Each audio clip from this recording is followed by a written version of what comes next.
This is Turning Point, Profiles of Fairleigh Dickinson University alumni. In this episode, we feature Ken Hayes. Ken is the founder and owner of Aqua Survey Incorporated in Flemington, New Jersey. Ken and his staff find bombs, treasure, weapons, and contaminants hidden beneath the sea.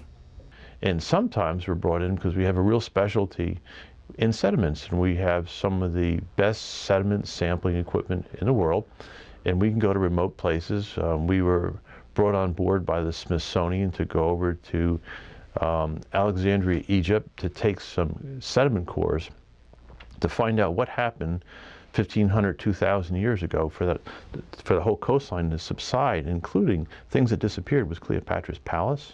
The limestone shelf cracked in a huge palace in the ancient temple of Heracleon. They're all underwater now. They're all under 30 feet of water. About Cleopatra's Palace is close to shore, but other areas are 5 kilometers offshore. What caused them to settle, into the sea? Based upon our cores and other work being done, they think it was a series of earthquakes. It was a needle in a haystack type job. I said, sure, we'll do it, but your chances of finding a gun after 38 years that you think someone tossed in this area of a canal that's a couple hundred feet wide.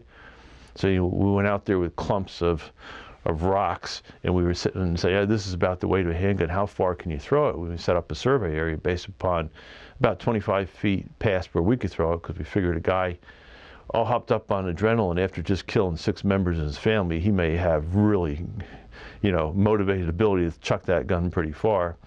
But we did find it. We got a handgun back at our business, and we actually used our equipment on it to see what it looked like. And we were able to get an idea of what that might look like at different distances away from our detection equipment. So we went up and surveyed, processed the data, and came back, and we had over 300 metal targets that we found on the bottom there when we locate, so we call it a target. And we went back out there, and we had processed the data and prioritized about 10 of those metal objects as might being the right signature for a pistol. And on the third one, it was the pistol. They're a big chunk of metal, and you're in one of the poorest countries on earth, and a protein deficient country.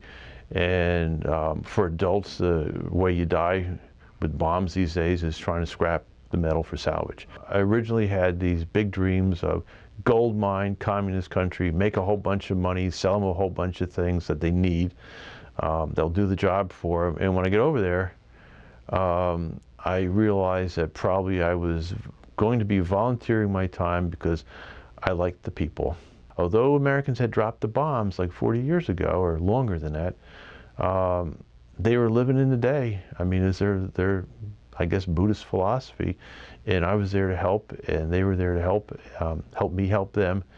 And I was humbled by it, and I made a commitment to that project over there that hopefully we don't go broke doing it as a company, but what we can do, we will do, and I'm looking forward to many return trips to the jungle. When I was a little kid growing up, boy, last day of school, forget Christmas, forget Halloween, that was my holiday. I did not like being in the classroom. And I think one of the best things that Fairleigh Dickinson did for me is gave me a mentor like Dr. Lopinto, who, when I didn't do so hot my first semester, said, no big deal. I guess if you'd been GPS, you would have said recalculating. and said, now you belong here. When I got let go with the financial crisis, back in 74 going into 75, it taught me that I could provide for myself better than someone else could, and made me self-reliant. And I guess that's probably, as far as where my life's gone professionally, that's been the biggest turning point. I could take care of myself and feed myself.